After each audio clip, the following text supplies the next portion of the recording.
To read Back to Reality, the best-selling novel of the bestseller experiment by the two Marks, go to bestsellerexperiment.com/back to reality. And subscribe to this podcast to get loads of extra bonuses. Go to bestsellerexperiment.com/subscribe. Let's run the show.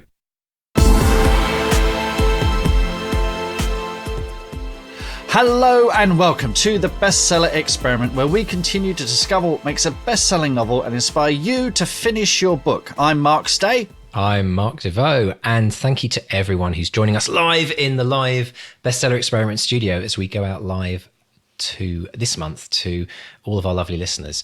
And we also want to thank everyone who has supported us on Patreon, because this show is sponsored by you. This is the reason we can bring you this show. Thank you so much for everyone who has contributed, especially to all the people who've been contributing and keeping the show going in the last few weeks. And Mr. Stay, this is quite an interesting one, isn't it? Because we've yet again had some technical difficulties with our live show. We've got a very patient live audience with us. But the irony is that this show topic today is probably one of the most important topics we have ever covered in 3 years. And as a test for that, we've had technical difficulties getting the live show going. The topic is none other than mental health. Has it been stressful for you this last few minutes? Never mind mental health. What about my bloody blood pressure? Stress. My gosh. Deep cleansing breath. It's utterly insane. But we're so grateful for everyone that's joined us in the studio. I just say quick hi to some of you guys: Simon, Robin, Sage, Neil, Paul, Rosemary, and others joining us as we speak. It's really lovely to have you in the studio. We're going to have a conversation about mental health. We have done the best possible preparation for it.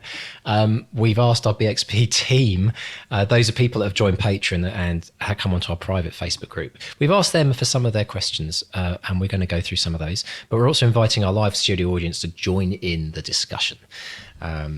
But, you know, stress is one of those things which is not often talked about. In fact, we've talked about it very little, I think, Mark, haven't we, in the last 3 years? We've touched on it.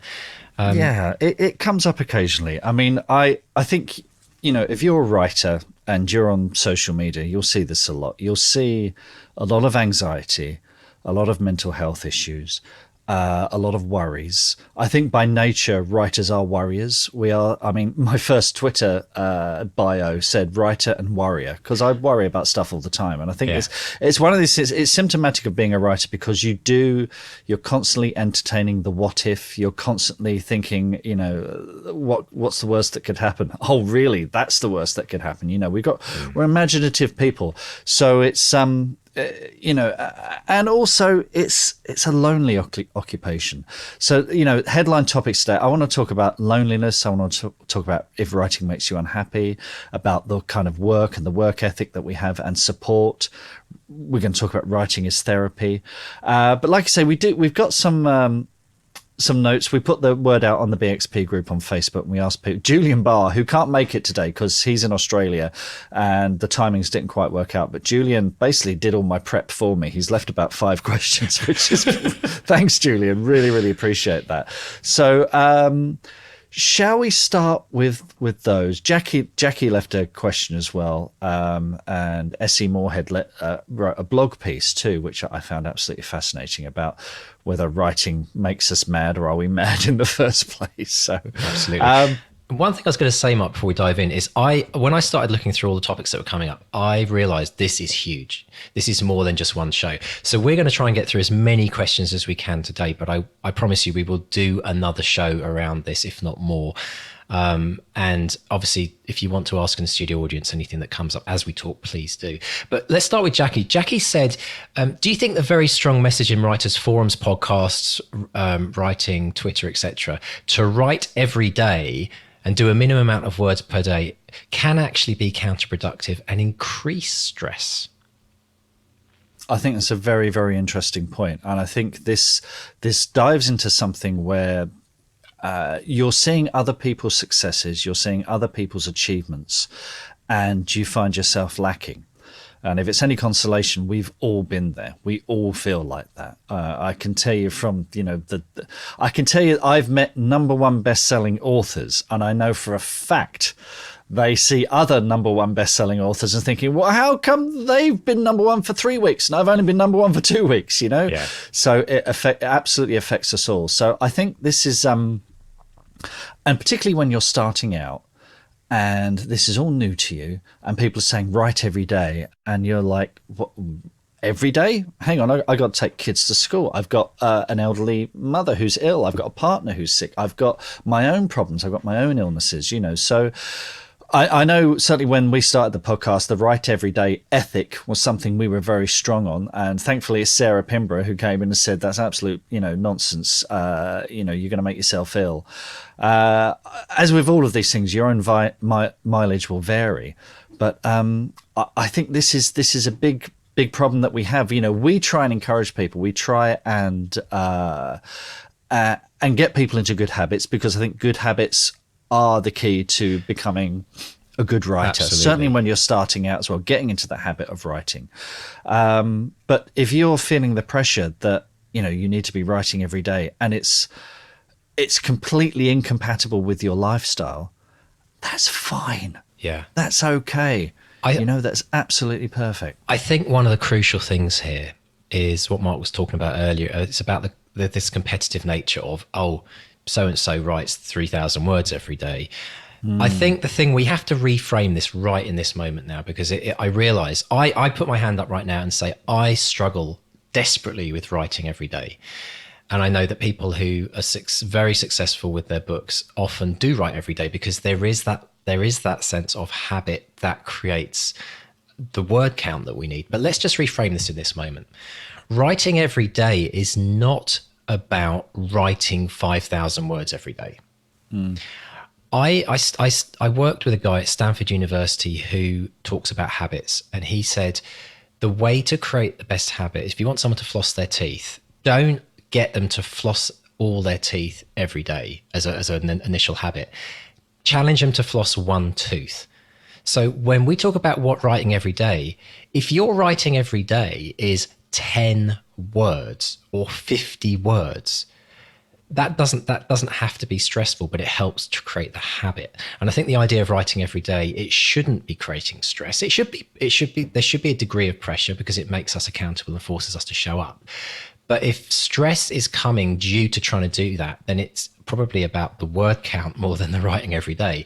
So 50 words a day. I mean, one thing that I discovered, I've been looking back and thinking, my writing every day and my word count is shocking at the moment, to be totally honest, absolutely shocking. But then I looked at my journal and I thought, hang on a minute, I've been writing 253, 400 words a day every single day in my journal, because I found that incredible kind of therapy for me. So what are you writing? You know, it doesn't have to be maybe necessarily writing your novel every day. It could be writing ideas in your journal about stories. It could be writing about your character. But I think there comes a point where, if you're the type of personality or person that finds the stress of writing every day too much, then we need to look at a different approach to that to help you still succeed and write those books.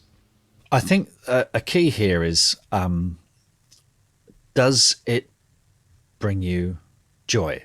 You know, when you're writing, does it bring you happiness? Does it, and if you find that writing 1,000 words a day is making you stressful, or the idea of writing every day is making you unhappy, then rethink your goals. And I think this is something that we'll talk about a lot, actually, is this thing of, particularly, when something intense is happening like NaNoWriMo, there is a tendency to think, well, if I'm not doing that, I'm going to be a complete failure. That's not the case. You take it at your own pace. I was talking to my kids, I was born in London. I love London. Okay. I love the pace of London. My kids have not grown up in London, and my daughter was saying, go to London, it's really stressful. I said, you know what the key to London is? Take it at your own pace. Okay, don't feel that you have to keep up with the commuters who know every turn in the street, who know exactly what tube line they're getting on. Don't feel you need to keep up with those old hand experts. Find your own pace. Find the pace that makes you happy, that brings you joy, that makes that, and that will feed into your writing. as well. I think, I mean, there's little things you can do. Like Liz Fennick was talking about, she set an egg timer, 15 minutes when she was bringing up children, and she found that 15 minutes a day to write, and that got her into the habit. So don't feel you need to be some sort of superhuman NaNoWriMo mega god. I mean, there are people out there who do that, and that's great and that's fantastic, but don't feel you need to maintain that kind of pace. Brilliant. There's so much more we could discuss on this. I mean, is it writing every day? Is it showing up every day? Robin said, if people are thinking about their story every day, that counts. Absolutely. Neil says there are different types of writers too. Those who enjoy writing itself and those who enjoy having written. Both are valid. And I'm sure there are other variations. Wise words, Neil. And Sage also said, I used to be very big on getting my 500 words in every morning before work, but found I was guilting myself into block when I couldn't do that every day. Now that's it. That's case in point, isn't it? That's trying to keep up with the Joneses, And I got to say, Sage, when I saw you posting those every day, I was in awe of you. I thought, this is amazing. Sage is doing it. I couldn't keep that up. There's no way I could get up at 5 every morning and do 500 words a day. I have a routine, but I also have the privilege of luxury of being able to, be self-unemployed. So, so it's again, find your own pace, find what works for you. Yeah, and Tanya, who's just joined us in the studio, welcome, Tanya. She said, I'm the crazy one who wrote and published a book in a week, but I can also go months where I barely write. I'm the opposite of consistent. So it just shows us that we're all completely unique, and these are kind of principles. They're not rules. They're not, you must do this in order to become a successful author. They're principles which we can try to live by, and actually principles that we can try out. This is all about us just testing things out. It's an experiment, right? It's what we call the podcast. It's an experiment, and experiments fail. But every time you try something and it doesn't work, what does that give you? It gives you more information as to what works for you and what doesn't work for you. And it's actually usually about this kind of recalibration process or rerouting process to say, well, I'll take what worked. I'll take that little bit that did work, and I'll maybe apply it to something different. So part of this is finding what works for you and experimenting yourself and seeing, how it will work for you as a unique individual that you are. Simon makes an interesting point. He says, I was on annual leave last week, the children off school. My writing habit went out the window. I actually missed the routine of my day job. And I think what you've got there, you've got Simon has a routine. He's found his own pace. Yeah. Okay. And of course, half-term, school holidays, whatever comes in, and we all have to adjust to that if we're parents with children. But he's found his own pace. He's found that himself, and I think there is and I think this goes back to the original point that Jackie made, that there is a culture. Particularly, there are online courses that say, if you follow these steps, if you do this every day, you will find the secret to writing that best-selling novel. And I think you're right, Mark. The thing you said that's so important is these are principles. These are things that have worked for other people. These are things that might work if you're following a course or whatever. That's fine, and that's that might work for them. It might work for A. It might work for B. But you have to find what works for you, and that's about you taking control of your writing routine, finding the routine that makes you happy. I mean, not every day is going to be happy and joyous, is it? We have days where we get blocked, where we get stuck or whatever, and we find our own coping mechanisms for that. But this idea that you should feel pressurized to keep up with the pace of others. If I went for a 5K run with Mr. D, I can guarantee if I tried to keep up with Mr. D, I would be on my knees, a blubbering wreck after about 800 meters. Mate, you haven't seen me run recently. But you're fitter than I am. But Sage also says, and this actually leads to your point, Mark, no one can tell you how to write. They can only tell you how they write. And that's it. And as long as we recognize and we have the awareness that we don't force onto other people what works for us and therefore it must work for them. It's just like, this is what works for me. Maybe it might work for you. Why don't you try it? I think it's brilliant. On that point, Sage has asked, we're going to dive onto a new question now, because I want us to come back to this question on another show, Mark, because I think this is one that's always going to be an important thing to discuss. Sage has asked a question on the show. She said, how do you know when the "this is crap" voice, in quotes, the "this is crap" voice in your inner editor is your inner editor, or when it is just anxiety or depression? Oh, man. That's a big question, Sage. Oh, man. That really is. I think That's well. This is going to come to a bigger thing, which is finding a support group. Because this is the thing, you lose perspective. We all lose perspective. We all lose that kind of, is this any good? I have no idea if this is any good. And this is where we need to seek out other writers, if it's online or locally. I had a drink with another writer I know yesterday afternoon. And I tell you, just meeting someone, having a drink, reassuring yourself that you're not alone. And if you can find someone who's a beta reader, someone who can read the work for you, someone who can give you constructive criticism, that is worth its weight in gold.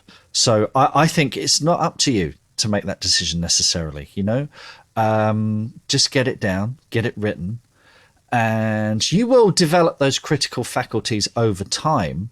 But even so, I still get moments where I think, I don't know if this is any good or not, Neil's made an interesting point. He says, if you need a quick-ish check, reading it out loud and recording it and listening back can help. Yeah, that's pretty cool. I do think, Mark, that you're spot on. I think the challenge that we all have, and this is so important to know, everyone, please write this down and remember this every time you hear that inner voice. You are going to be more critical on yourself than you are with any other person in this world. Everyone beats themselves up the most. It's just the nature of how we are wired. Some people more so than others. So remember that voice is always going to be the loudest voice you will hear. And actually, I think one of my jobs as a coach is to try to get people to understand that it's not about ignoring that voice. It's about practicing awareness that voice is almost sometimes separate to you. It's a voice in your head, which is a thought. And what is a thought but just simply an idea, a story that's being created in your head? And the way that you separate yourself from your thoughts is you say, instead of going, oh my gosh, this is crap. Yes, it is crap, and agreeing with this voice. Imagine you're having a conversation with it. And instead of going, yeah, it is crap, isn't it? Instead you say, is that true? And you actually start to question that voice. And what that means is you're separating yourself from the thought. Now, honestly, if you go into this goes in back like quite a few years in terms of this idea of this awareness that we are not necessarily this voice. That voice could be your mother from 50 years ago telling you, you'll never be ever good at writing. It could be an English teacher that told you you'd never succeed. And it's a story that you've owned. And part of our journey is the mental journey, the idea of becoming aware that this inner voice, we can actually separate ourselves from that inner voice. Now, I say that, but Sage also mentioned anxiety and depression. Now, when we start talking about anxiety and depression, that goes to a whole different depth, because everyone gets sad from time to time. We all have good days and bad days. I mean, there's no human being on this planet that would admit that they're happy and top of the world every day. There's no writer on this planet that would agree that they are always on top of the world with their writing, think everything that they think they write is brilliant. In fact, most writers, including the very most successful, in quotes, writers, probably beat themselves up more than they punch the air. That's my guess. So when we talk about anxiety and depression, we're starting to talk about something which is far more challenging, because it could actually be a mental health issue. It could be something which you need medication to help you with in some cases, or therapy or counseling, or be with the doctor. Yeah. And so we're talking, when we talk about this inner voice, we're talking about people who are just going through the normal everyday struggles of writing and life. When we start to talk about anxiety and depression, it is a whole different ballgame. And that I'm afraid becomes such an in-depth kind of can of worms to unwrangle. It becomes very hard. But I'll still say this, I do believe that this idea of how we treat the thoughts that we have, how we interact with those thoughts, rather than just believing them and believing that we are those thoughts, helps someone even in the most serious depressions, because that is something called cognitive behavioral therapy, CBT, which is something that they're using, and they say is as effective, if not more effective, alongside medication or without medication. And everyone who's struggling with anxiety and depression, I really recommend you look into that. cognitive behavioral therapy, there's a book by David Burns called Feeling Good, which is kind of like the text which a lot of counselors use now as well. And I've heard about how it's completely changed a lot of people's lives. So I think personally that all writers should be doing this stuff, even if they're not suffering from depression, because the more we can become in control of that inner voice, the more we become in control of our lives. And it really is as powerful as that. And it's something that I've been learning about for 20, 30 years now, and still only really just starting to scratch the surface. Yeah, I think you're absolutely right. So this is the small print. If you believe you are suffering from clinical depression, seek the help of a professional. Absolutely, yeah. But just to go back to this thing of connecting, because I think no one understands the struggles of a writer like another writer, and I think this is, start with people you know. You will know other writers in your area. Just ask them out for a coffee.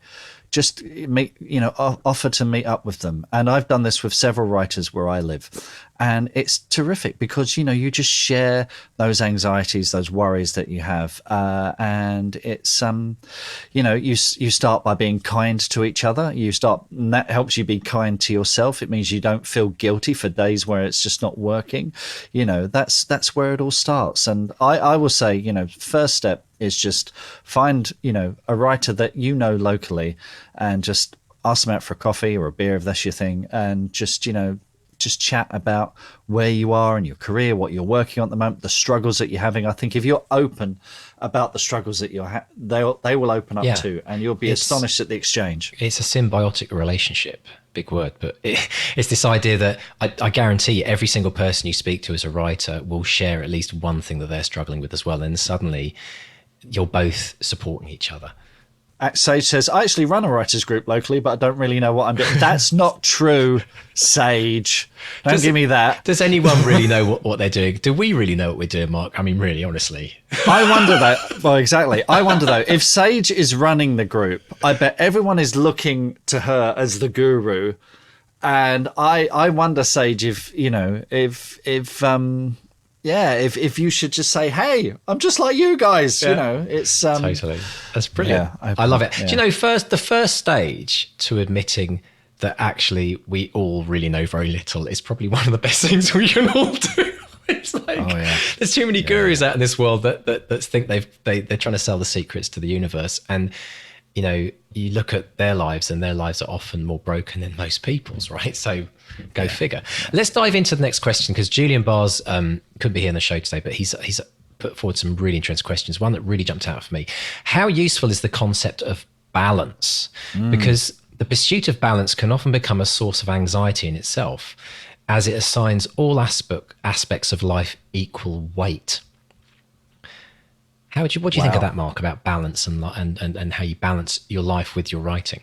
Well, this is the thing that we're all aiming for, isn't it? That we talk about work-life balance and work-family balance, and ironically, in stories, what you start with where there's a balance in a story. You tip over the apple cart, and then your character is trying to restore balance all the way through, and of course, by the end of the story, there's some sort of significant change. But this is fascinating. I'm not sure there's an easy answer to this, because if we all knew how to balance our lives perfectly, but I think it's a question of figuring out what's important. If you're sitting there writing 12 hours a day and not talking to friends or family or colleagues, and that's probably not a great balance. That's probably too much at the work end of things. If you're goofing around on social media all day, or watching repeats of old TV shows all day, instead of writing, or indeed spending time with your family or friends or loved ones or whatever. So I guess it comes down to a bit of figuring out what's important for you, and again, this comes back to goals. I think you need to decide what your goals are. Are you writing a short story? Are you writing a novel? Are you writing a trilogy? Have you said to yourself, I'm going to write 9 books in a series, an epic fantasy series, which is going to span the lives of all my characters? Well, that's great. It's great to have ambition, but is that taking up 15 hours of your day, or Yeah. should you be, it's pace, isn't it? I guess. Definitely. There's as someone who does yoga a couple of times a week, I can tell you all about balance or lack of it. One of the things that's really important to remember about balance is that balance is not a goal that you are striving for. It's something which you're consistently trying to achieve, but knowing that what you're probably going to be doing is, even if you're the most balanced person in the world, you're still moving over that. If you think of a seesaw and you've got the fulcrum in the middle, if you're really balanced in life, you're still moving a little bit left and right. Just you can't just stand in the middle of it, because that's not like how life works. If you're really interested in delving into this, I'm going to give you a little coaching exercise to do, which I do with all of my clients, and it's really useful. There's a diagram called the Wheel of Life. You can Google it. We'll stick it on the Facebook group as well, so you can have a look.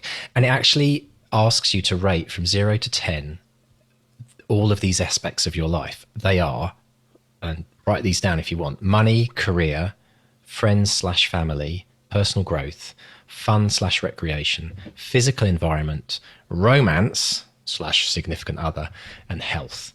And what you do is you plot on this circle between 0 and 10 where you feel you're at today. And you join all the dots and it creates a wheel for you. Now, most people's wheels looks like something the prehistoric person has like carved out as a first attempt. It looks jagged and horrible. And it's just a starting point. And then if you do it next week or a week or a month from now, you'll see it change. But it just gives you a little bit of a benchmark, because what I've seen in many clients in my own life is that when you're doing really well in one area of your life, such as writing, you might be sucking in another area of your life called relationships, because by default, both of them are kind of don't really coexist together. Because if you're writing, you have to be focused, and that's time you could be spending with your significant other or friends or family. So I recommend every writer should do this at least once a quarter, if not once a month. Do the Wheel of Life, see where you're at. And what it's about is it's about trying to just create as smooth a wheel as possible. Even if that wheel is kind of small, because you've kind of only doing 2 out of 10 on everything, that's fine, because that's room for improvement. But if it's like 5 or 6 or 7 and it's smooth, then you're more balanced than you otherwise would be. But it gives you a graphical, for people who are visual, it works really well. It gives you kind of a graphical representation of where your life is, and it's better than not having anything at all. So definitely check that out, Julian, and anyone else that wants to give it a go.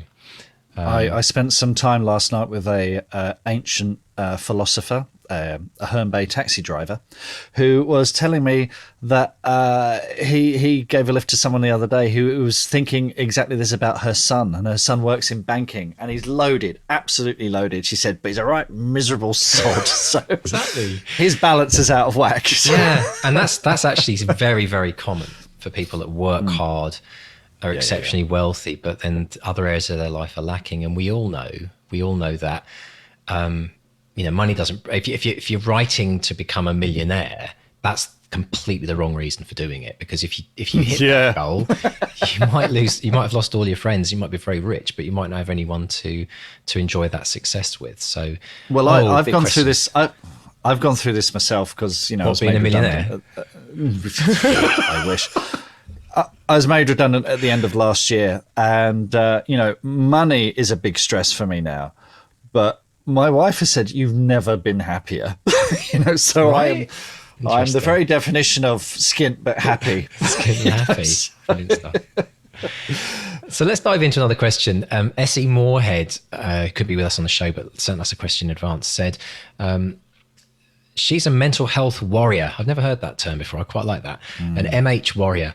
And she asks, does writing make up mad, or do we write I think because we're mad? It is in the first place. Yeah. Does it make us mad, or are we mad in the first place by writing?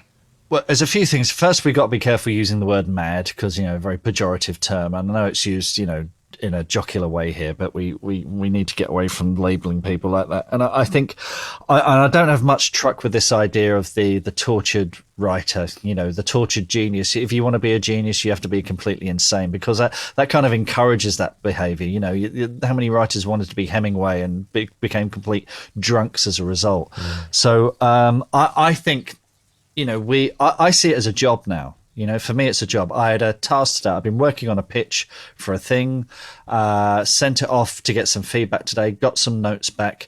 Now, there was a moment when I looked at the notes, I think, oh, but it was like, oh no, actually, I can fix this. I know how to fix this. Let's take it apart. What were they really looking for? Okay, that's great. I had about 15 passes at writing one paragraph today. That's the very definition of mad, I think. But, you know, I fixed it, sent it back, very happy. You know, so the recipient is very happy. So I would veer. I'll put a link to S.E. Moorhead's blog piece, because this is very because she opens with a quote from a Roman poet, Juvenal, who says, "Many suffer the incurable disease of writing. It becomes chronic in their sick minds." You know. And I think this is a great misinterpretation. You know, people think, oh, yes, you've got to be a mad genius to be a writer.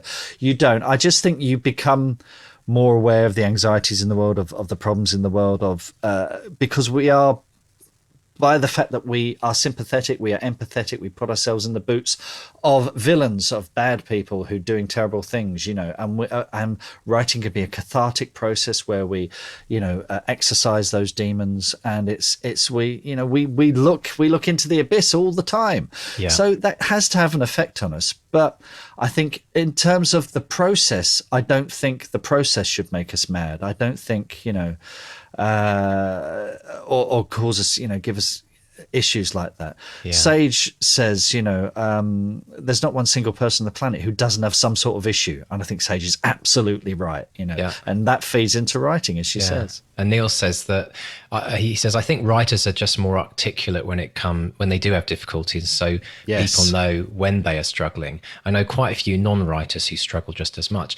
The question is that, you know, it is a chicken and egg question. I think writing, for some people, they can come into writing with struggles. Well, everyone has struggles, so we all come into writing with struggles. And then the question is, does writing add to those struggles because we're not really finding joy in it, as Mark said earlier, or does writing become a form of therapy for us in the same way that journaling does for many people? And so it's, again, back to that individual journey of what works for you. Is writing something which makes you feel better, or does it stress you out even more? And again, if it stresses out you even more, then it's a case of stepping back and saying, what am I trying to achieve here? Why am I not finding joy from this process? And it becomes a self-analysis of your kind of own journey, which is very hard to do, which again goes back to why we're talking about it now. It's to kind of open up these ideas and to start the conversation, because it's some conversation that is not being discussed. I mean, at my kids' school just last year, they started a mental health week as a way of saying, guys, we've got to get out and start talking about this. Because I think the biggest problem in society right now is everyone under the surface is struggling, and everyone wants to appear strong on the outside, that everything's fine and everything's going well. Yeah. When every single person at some point or other, whether it's a short or a long time, has major struggles in their life. I don't think anyone is immune to it. We're human beings, and it's part of our own journey. So, again, a topic that we could talk about for many, many years, Mark. But again, we need to come back to this, don't we? And actually, what I was going to say is, if any of this is sparking things for you, if you're thinking, oh my gosh, I'm finally hearing someone that understands me, and you realize there's a community of people here that are all in it together, come to the Facebook group, our public one, or our BXP team if you're part of that, and open the discussion up. You know, if you want to have more of a private conversation, the BXP team is probably the place to do it, because it's about 150 people and everyone's very, very supportive there. The Facebook group, the Bestseller Experiment Facebook group, is public, just to be aware of that if you were to go on there and talk about mental health stuff. So I think, Mark, I'd like to dive into the next question, which is something you wrote down, which is about loneliness, because this is, again, rarely talked about. You've said writing is a solitary occupation. You're often dealing with self-doubt and rejection, and dealing with the comparative success of your peers. I mean, maybe you could help, lead this, Mark, because obviously you've gone from being in a very busy office, sitting on a train every day for 2 hours, surrounded by people, almost wanting probably to get away from people. And now you've gone, to the beautiful isolation of Kent in the countryside in England. And you've been doing this now for 8 months or so, 9 months, maybe a year. Yeah. How have you found that shift from going from massively social environment lunches and parties, and to being that classic kind of isolated and solitude writer? I've made a very deliberate effort to get my arse out of the chair. This is the thing. I could sit here all day, because I love writing. I love it. I love the process. I love, because I tend to start very early in the morning and try and write all morning. And I've said before, it's like waking up from a deep sleep, a really satisfying dream. And I could do that all day if left to my own devices. So I make an effort to contact other authors and say, hey, are you free next Thursday? I'm free next Thursday. Do you want to catch up, have a drink, whatever, or yesterday I went to London. I had a meeting with my agent. I had a meeting with a coffee with another writer. Then I went, Gray Williams, who's on the show this week, he was at Super Relax Fantasy Club. So I went there to support Gray. I didn't know he was going to be there, but Chris Humphreys was there, who lives on Vancouver Island, who still wants you to drop him a line to have a beer. Yeah. So, I bumped into him. I met Mary Robinette Cowall, who does another podcast, which I won't mention. But I got chatting to her.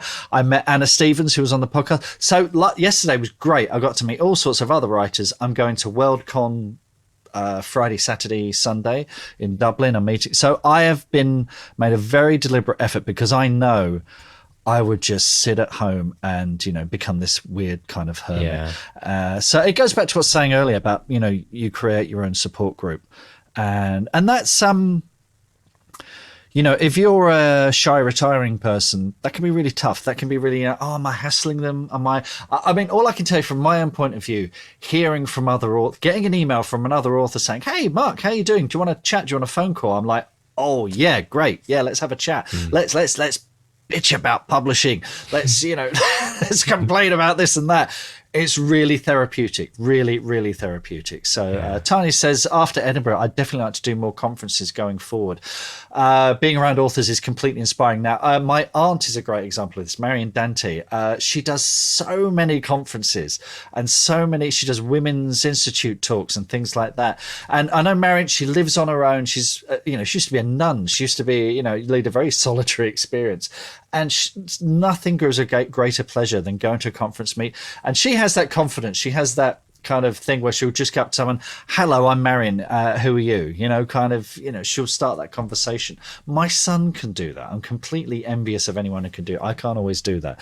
But it's, put yourself out there and you will find kindred spirits. And it doesn't just mean showing up at conferences as well. I think for people that are not doing this, if you're spending a lot of time with your arse in the chair, which is obviously one of the things that we've been encouraging everyone to do, it's almost like an arse hokey cokey, Mark, isn't it? You put your left cheek in, your right cheek out, and I think it's important to basically get out your chair and go for a walk.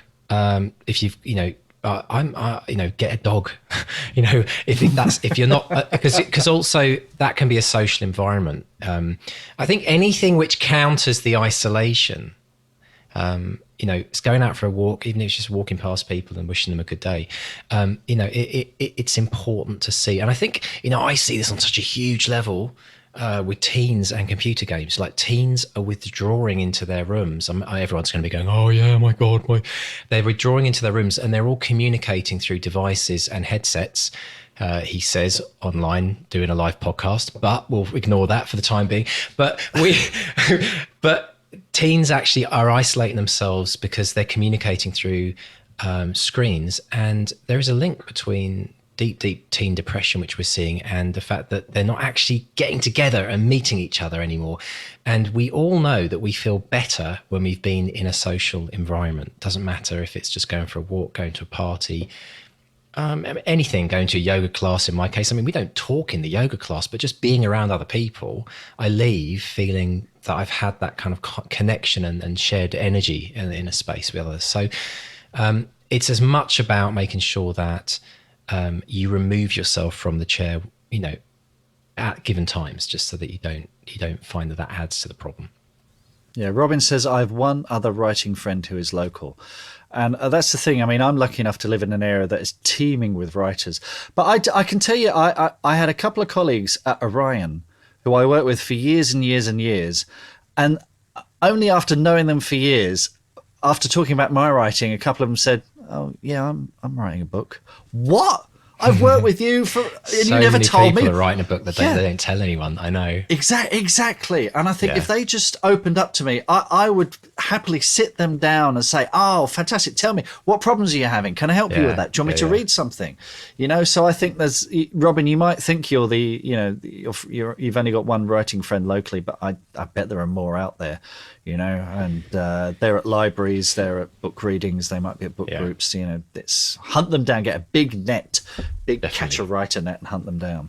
No, I think we should definitely do another live show, Mark, about mental health, because I think it's very important. I think actually, just as a kind of general observation, I think this podcast, being part of the Facebook groups, listening to this show, being part of the show, we're kind of doing what we're talking about. This is a way that we're all we're communing together and talking about writing and sharing the struggles and celebrating the successes. That in itself, I think that possibly is why the podcast is working for people, because it is an outlet for them to know that they're not alone and there's everyone else out there struggling and trying their best as well. So I mean, other topics that we'll look to cover in the future include it's just not all about the work, right? Is writing an addiction for some people? More about how we can find support, talking about journaling as part of your journey as well. The one I want to cut. Have you need to dash, don't you, Mr. D? Because there's one I really want to cover, which is whether or not you should contemplate giving up writing. And I think it's the question we all ask, and it is a biggie. The short answer, no. I think maybe it's a question of changing your goals, but we could probably do a whole show on that one. Well, I think so. Yeah, absolutely. Because I think so what we're going to ask people to do is, have you ever quit? Have you quit and you've stopped completely? Have you quit and then you've come back?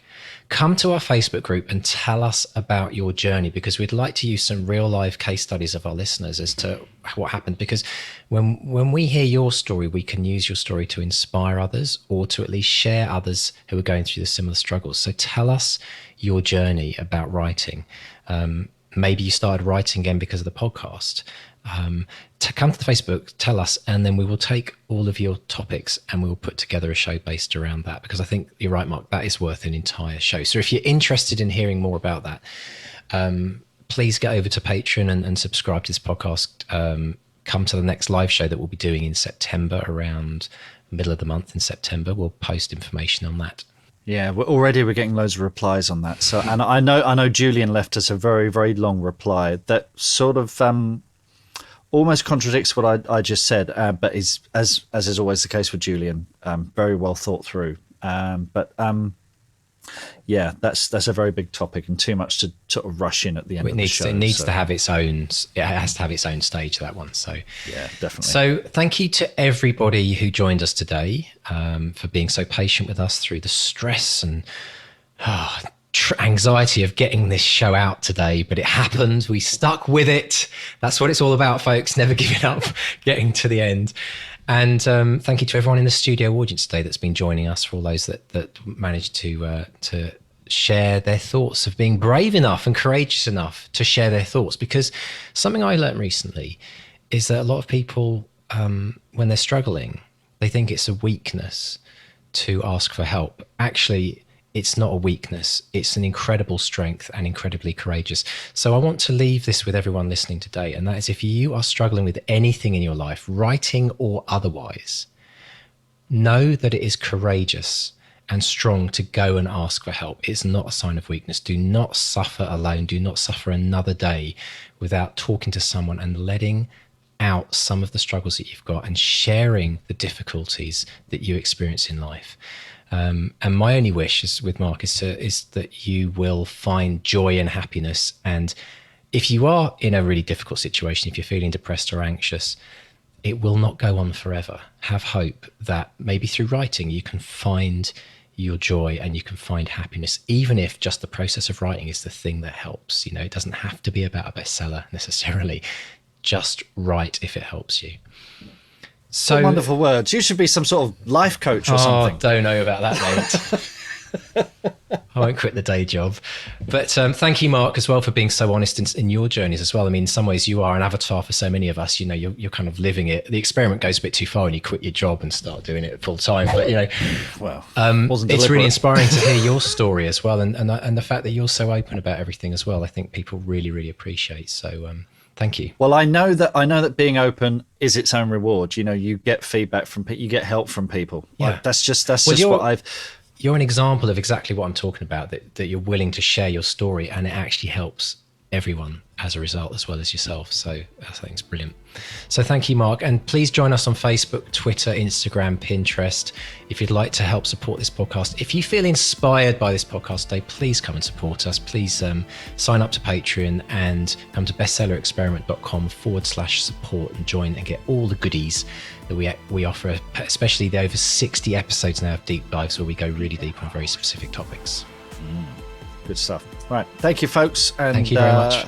And we will see you in a month. We'll see you next week, but we'll see you in the live show in a month. So it's a goodbye from Mark 1. And a goodbye from Mark 2. Goodbye.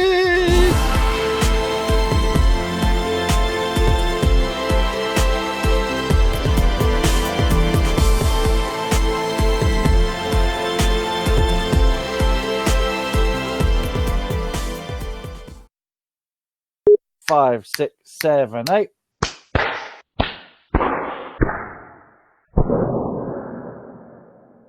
Let's start chucking stuff around.